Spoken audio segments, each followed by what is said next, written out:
Le dimanche 31 mai 2020, l'Église universelle a célébré la solennité de la Pentecôte, fête qui commémore la descente de l'Esprit Saint sur les apôtres et qui inaugure l'Église missionnaire. Une fête importante qui, malheureusement, n'a pas été célébrée cette année avec faste. Et pour cause, le confinement auquel sont soumises les populations du monde entier suite à la pandémie du coronavirus. À l'aumônerie universitaire catholique par Saint-Esprit de l'archidiocèse de Kisangani en République démocratique du Congo, c'est l'occasion de la fête patronale. L'abbé Dieudonné Kambale Kassika, nouvellement constitué curé aumônier, déplore cette situation. D'abord, c'est pas facile que dès la première année, de célébrer une fête patronale dans les conditions actuelles, sans ses fidèles, sans être entouré de ses fidèles. Et alors, je regrette vraiment que ce soit de cette façon. On a noté le même regret dans le chef des fidèles de la paroisse aumônerie universitaire. Mon impression en tant que jeune de l'aumônerie universitaire paroisse Saint-Esprit, sur le fait que nous avons fêté cette fête dans le confinement. Donc, il n'y avait pas activité comme on le fait d'habitude. C'était un peu bizarre, je peux le dire. C'était bizarre à la maison. On a eu à se souvenir de ce qu'on avait l'habitude de faire. Parce que chaque année, il y a une messe d'action de grâce. On reçoit l'archevêque. Il y a des activités. On prépare le repas familial. Parce que c'est ce qui m'intéresse plus dans cette fête. Parce que la paroisse se retrouve vraiment une paroisse famille. Paroisse famille. Il y a des organisations au niveau de la CV qu'on a l'habitude de le faire. Mais cette année, elle était vraiment différente. Mon impression n'était pas de joie parce que nous avions passé la fête sans fêter, alors que d'habitude, nous avons l'habitude de fêter ça à la paroisse, organisée dans des CV. Et l'archevêque vient souvent chez nous. Nous passons cette fête ensemble avec lui. Alors, moi, en tant que chrétien catholique, la façon dont on a passé la fête patronale, en tout cas, ce n'était pas du tout bien. Quand bien même que on s'est concentré sur ça, mais j'aurais souhaité quand même que ça se passe en assouplissant quand même les mesures. Quand on voit ici, par exemple, à Kisangani, nous n'avons pas encore un cas de corona. Mais alors là, ça nous tique un peu. Lorsque on doit nous soumettre à des conditions rigoureuses de ne pas faire passer les activités de l'Église, et vraiment cela ne nous arrange pas du tout. Donc j'aimerais, comme souhait, j'aimerais que de ce côté-là, que les autorités ecclésiales puissent voir dans quelle mesure on peut faire une pétition pour quand même que les gens puissent se réunir dimanche quand il y a ceci, mais tout en respectant les règles de confinement. Toutefois, les curés aumôniers rassurent. Mais en toutes circonstances, il faut rendre grâce à Dieu. Il y a toujours un message que le Seigneur nous donne par rapport à chaque circonstance. Et ici, moi, je vois le fait que nous n'ayons pas célébré ensemble, mais notre Église s'est multipliée. Autant de familles, autant d'églises, autant de paroisses, autant d'aumôneries. Et donc, l'Esprit Saint qui est descendu sur les apôtres est descendu aussi sur chacune de mes fidèles. Et en ce sens, nous n'avons rien perdu. Nous n'avons pas été ensemble physiquement, mais nous avons été ensemble spirituellement et les effets de l'Esprit Saint sont toujours les mêmes.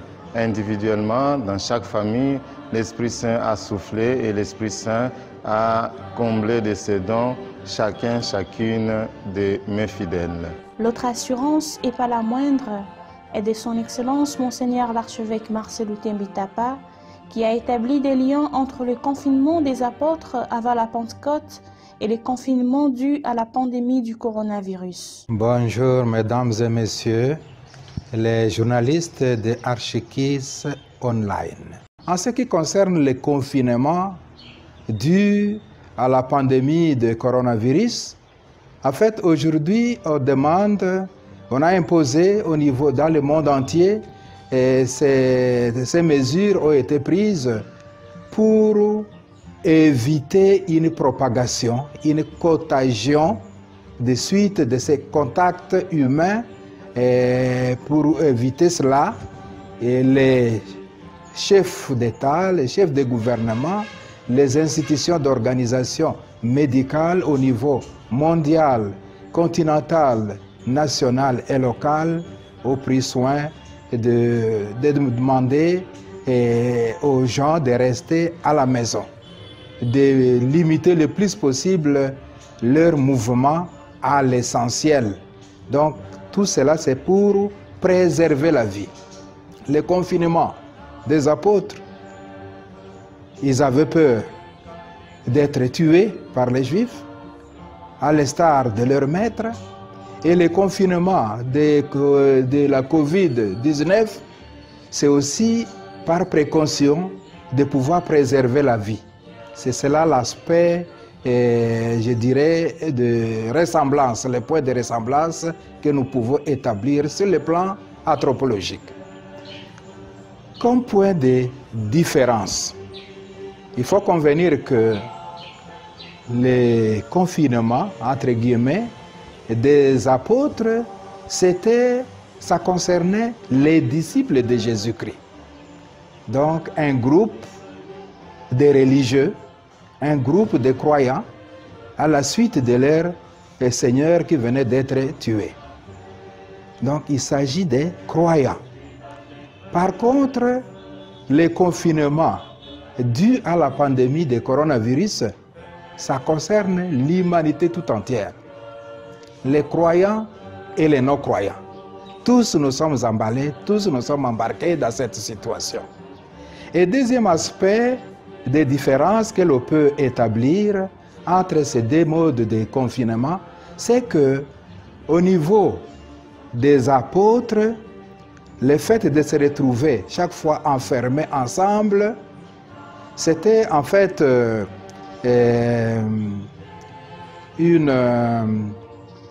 c'est-à-dire les apôtres se retrouvaient ensemble pour, je disais, pour préserver la vie contre les attaques, contre la menace des Juifs. Donc leur vis-à-vis, leurs détracteurs étaient connus. C'était les Juifs. Tandis que dans le contexte de la pandémie de coronavirus, l'ennemi n'est pas connu. L'ennemi est invisible. Le coronavirus peut nous atteindre de partout. Voilà, c'est deux points de différence que je peux établir par rapport à la visibilité ou non de l'ennemi, par rapport aussi aux catégories de personnes. Du côté des apôtres, c'est des croyants, tandis que du côté de la pandémie, c'est tout le monde qui est embarqué dans cette barque. À l'occasion, Son Excellence Monseigneur Marcel Outembitapa a montré la dimension universelle de la fête de la Pentecôte en adressant un message particulier aux fidèles de l'aumônerie universitaire Paroisse Saint-Esprit. En fait, la solennité de la Pentecôte qui nous invite à commémorer l'envoi de l'Esprit Saint, la descente de l'Esprit Saint sur l'humanité tout entière, c'est la fête de tout le monde. C'est la fête de tous les chrétiens. Ça, c'est quelque chose qu'il faut mentionner.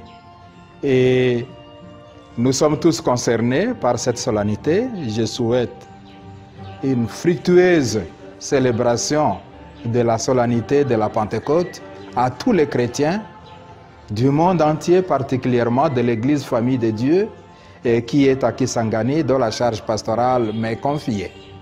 Mais de manière particulière, nous trouvons dans notre archidiocèse certaines institutions ou organisations qui se confient de manière spéciale sous la protection du Saint-Esprit. Pour les cas d'espèce, il s'agit de la paroisse Saint-Esprit, qui est en même temps une aumônerie universitaire catholique. Il s'agit aussi des communautés ecclésiales vivantes qui portent ces noms, saint patron à titre spécial. Il s'agit afin du mouvement que l'on appelle les renouveaux charismatiques catholiques. Tous se recommandent à la protection particulière de l'Esprit Saint. En ce qui concerne la paroisse Saint-Esprit Aumônerie universitaire, et au début de mon ministère comme archevêque de Kisangani, je leur avais confié une mission. Le fait de s'appeler paroisse Saint-Esprit, Aumônerie universitaire catholique Saint-Esprit, c'est une responsabilité qu'on assume. Ainsi, j'avais constitué tous les fidèles de cette paroisse, de cette aumônerie, comme les missionnaires de l'Esprit Saint. Être les propagateurs et des dons de l'Esprit Saint à travers les témoignages de vie. L'Esprit Saint auquel nous croyons, c'est un esprit de vérité, un esprit qui procure la joie, un esprit qui procure l'amour, la simplicité, la maîtrise de soi. Ce sont là les dons de l'Esprit Saint. C'est l'Esprit Saint qui nous défend contre les forces du mal, contre les tentations du mal. L'Esprit Saint est consolateur et toutes ces vertus, toutes ces qualités de l'Esprit Saint devront être reflétées dans la vie des fidèles de la paroisse Saint-Esprit, Aumônerie universitaire Saint-Esprit. Je réitère mon invitation à tous les fidèles, à tous les chrétiens de cette paroisse, de cette aumônerie, d'ouvrir leur cœur pour accueillir l'Esprit Saint comme un don spécial que Dieu leur accorde et de se laisser transformer par les 7 dons de l'Esprit Saint. Préparer leur cœur à accueillir les dons que l'Esprit Saint lui-même va faire à chaque chrétien. Il s'agit du don de la sagesse et de l'intelligence et du conseil et de la force et de la science, de la piété, de la crainte de Dieu. Ces dons, les 7 dons que l'Esprit Saint porte, et particulièrement lorsque nous recevons le sacrement de baptême, de confirmation, que cet Esprit Saint, à chaque fois que nous célébrons la solennité de la Pentecôte, revient vers nous pour inonder de nouveau, vivifier, revigorer ces dons dans notre vie, dans notre cœur. Je souhaite que la paroisse Saint-Esprit Saint puisse bénéficier une fois de plus de ces dons pour en témoigner dans les communautés, dans les familles, dans les CV, dans les milieux universitaires. Et c'est cela que je peux adresser comme message à l'occasion de la fête patronale de l'aumônerie universitaire catholique et de la paroisse Saint-Esprit dans l'archidiocèse de Kisangani.